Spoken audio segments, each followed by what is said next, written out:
Hello everyone.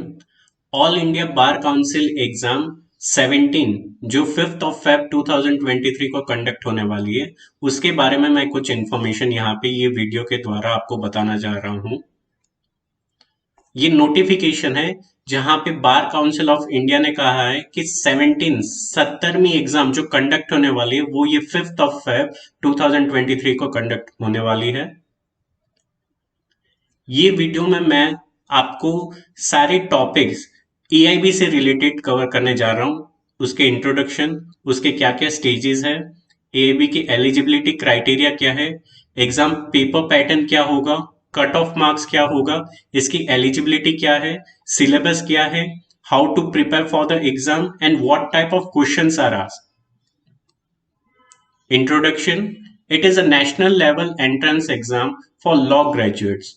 The objective of the All India Bar Examination is to examine an advocate's capability to practice the profession of law in India. After passing the examination, candidate will be awarded Certificate of Practice, that is COP, by the Bar Council of India. The COP is mandatory for practicing law in India. तो देखो, जब तक आप ये exam clear नहीं कर देते तब तक आप किसी भी क्लाइंट के बिहाफ पे कोर्ट में अपीयर नहीं कर सकते। देखो, जैसे ही आप एआईबी के एग्जाम क्लियर कर देते हो तो आपको सीओपी इश्यू हो जाएगा। ये मेरा बार काउंसिल ऑफ गुजरात का सर्टिफिकेट है जिसके बाद मैं क्लाइंट को कोर्ट में रिप्रेजेंट कर सकता हूं। क्या क्या स्टेजेस इन्वॉल्व है? सबसे पहले आपको रजिस्ट्रेशन करना होगा एआईबी के लिए ऑनलाइन पोर्टल पे। उसके बाद उसकी जो नॉमिनल फीस है वो आपको पे करनी होगी। उसके बाद एडमिट कार्ड इश्यू हो जाएगा। उसके बाद आपकी एग्जाम कंडक्ट होगी। एग्जाम कंडक्ट करने के बाद आंसर की इश्यू किए जाएंगे और कट ऑफ स्कोर का अनाउंसमेंट हो जाएगा। एलिजिबिलिटी क्या है एआईबी एग्जाम के लिए? Nationality, a candidate must be a citizen of India. Age limit, there is no upper और lower age limit. Supreme Court में डिस्कशन चल रहा है क्या 30 एंड अबव एज को परमिट दिया जाए ये एग्जाम में अपियर करने के लिए, बट एज सच कोई डिसीजन नहीं आया हुआ है। तो ये एआईबी एग्जाम 17 में कोई एज लिमिट नहीं है, ना ही अपर एज लिमिट ना ही lower age limit.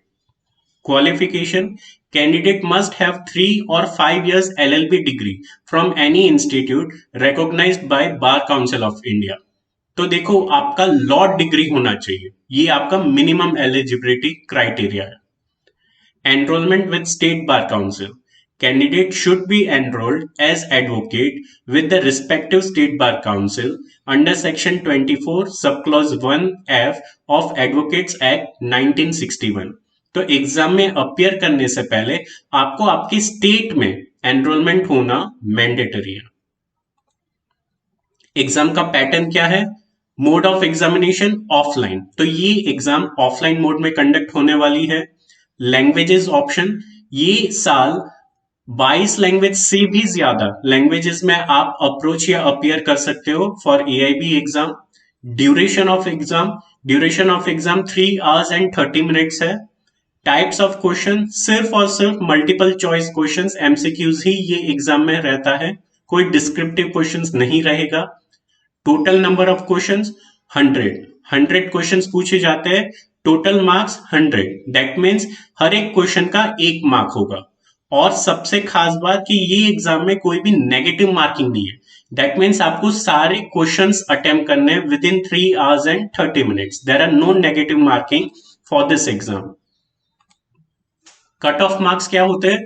For general and OBC 40%, दैट मीन्स 100 में से आपको सिर्फ और सिर्फ 40 मार्क्स अचीव करना है। And for SC and ST it is 35%, that means 35 marks. Syllabus, ये सारे सब्जेक्ट को बाइफरकेट किया गया है कि कितने एक्सपेक्टेड क्वेश्चंस या फिर मार्क्स के ये सब्जेक्ट को कवर किया जाता है। तो जैसे आप देख सकते हैं, CPC 10 marks, criminal procedure code 10 marks, constitutional law 10 marks, Indian evidence act 8 marks, Indian penal code 8 marks, family law 8 marks, law of contract, specific relief act, property law, negotiable instrument act 8 marks. अब काफी लोग का ये question रहता है कि sir क्या हम लोग सारे बैरक्स खरीदे और अगर खरीदे तो कौन से इसमें मेन है? तो मैं यहाँ पे आपको कहना चाहता हूं कि देखिए, जो सब्जेक्ट का वेटेज है वो देख के आप बैरक खरीद सकते हैं। अगर आप सारे बैरक को नहीं खरीद पा रहे हो तो जो मेन मेन सब्जेक्ट्स है जिनके वेटेज ऑफ मार्क्स ज्यादा है वो आप सब्जेक्ट पहले खरीदिए, पहले प्रेफरेंस दीजिए।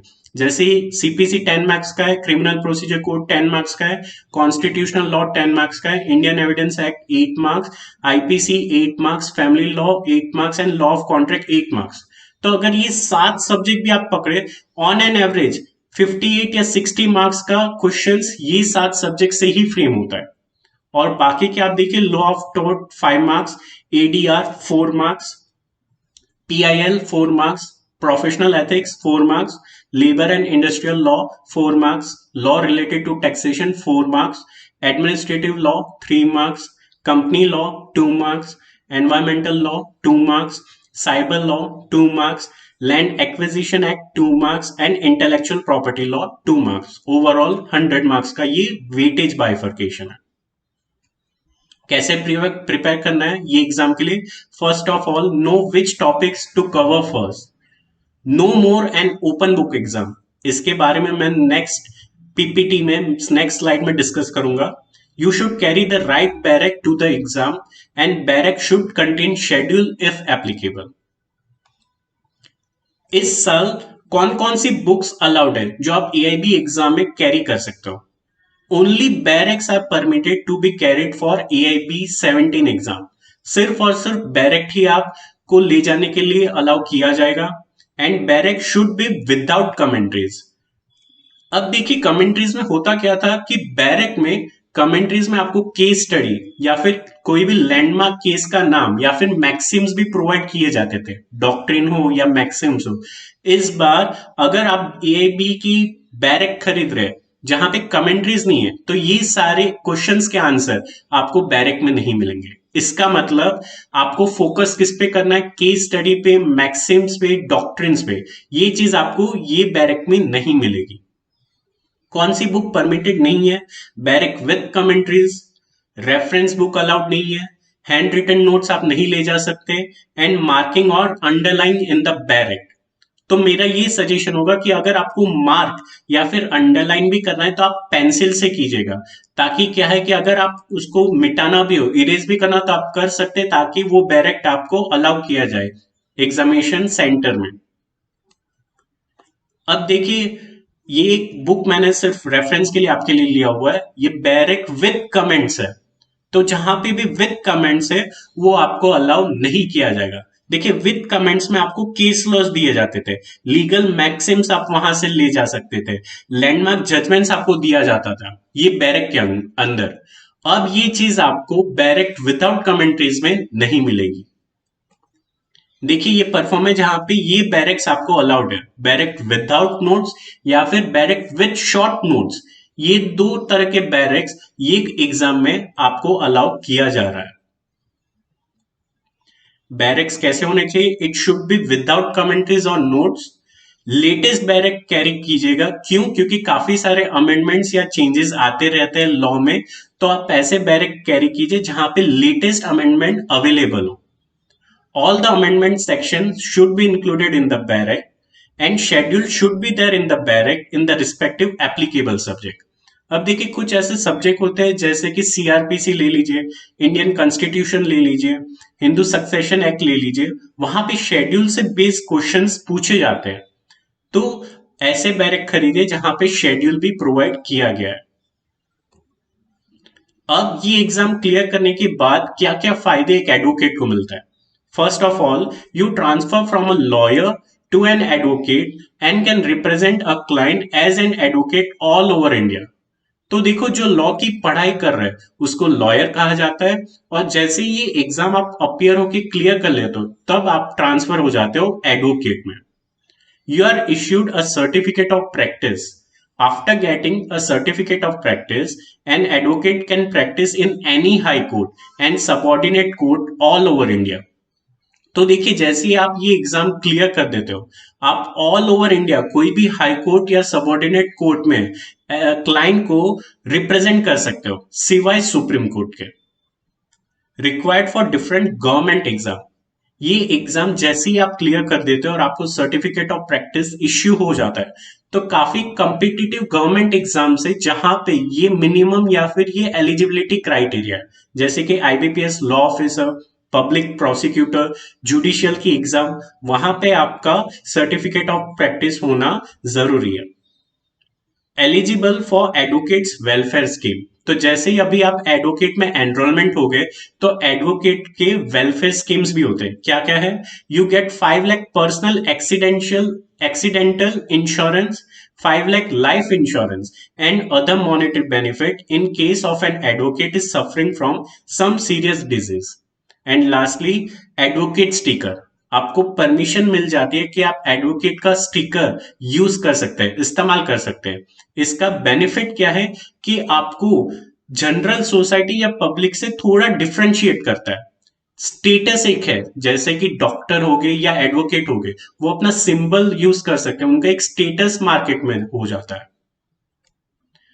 अब देखिए कौन कौन से क्वेश्चंस एआईबी एग्जाम में पूछे जाते हैं। तो क्वेश्चन सेक्शन बेस्ड हो सकते हैं, डेफिनेशन एंड टर्मिनोलॉजी बेस्ड होते हैं, शेड्यूल बेस्ड होते हैं, landmark case law based questions होते हैं, रिसेंट केसेस जो हाई कोर्ट या सुप्रीम कोर्ट में दिए दिए जाते हैं उससे रिलेटेड क्वेश्चंस आ सकते हैं, illustration based question, maxim and enforcement of law. अब देखिए अभी आपने एनरोलमेंट किया हुआ है, ये प्रोविजनल एनरोलमेंट नंबर है, परमानेंट नहीं है। तो इसकी वैलिडिटी कितनी है? तो इसकी वैलिडिटी 2 साल तक है।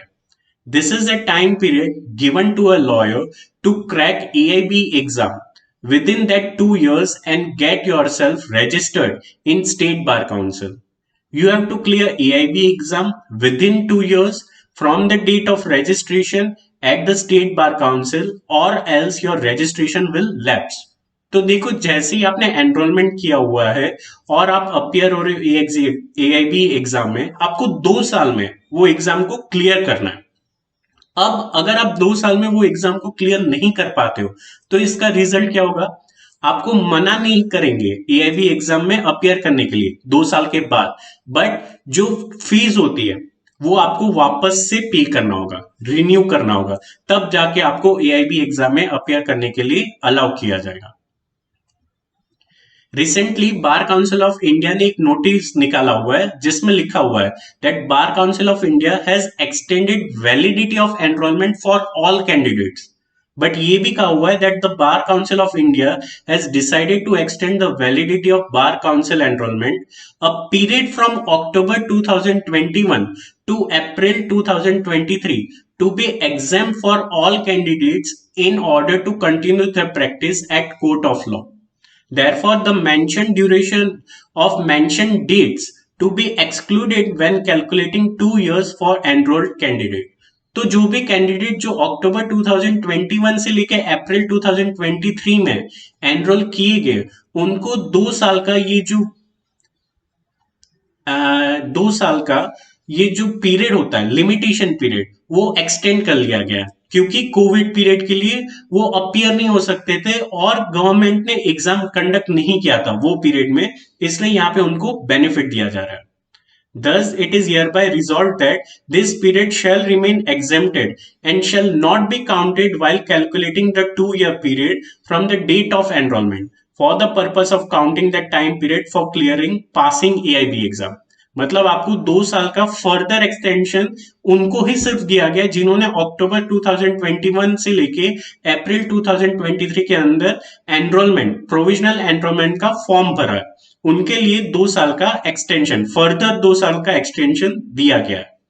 मैं अपने अगले वीडियो में कुछ इलस्ट्रेशन या फिर कुछ एग्जाम से रिलेटेड क्वेश्चंस डिस्कस करूंगा कि कौन कौन से क्वेश्चंस पूछे जाते हैं और उसको कैसे सॉल्व किया जाता है। Thank you.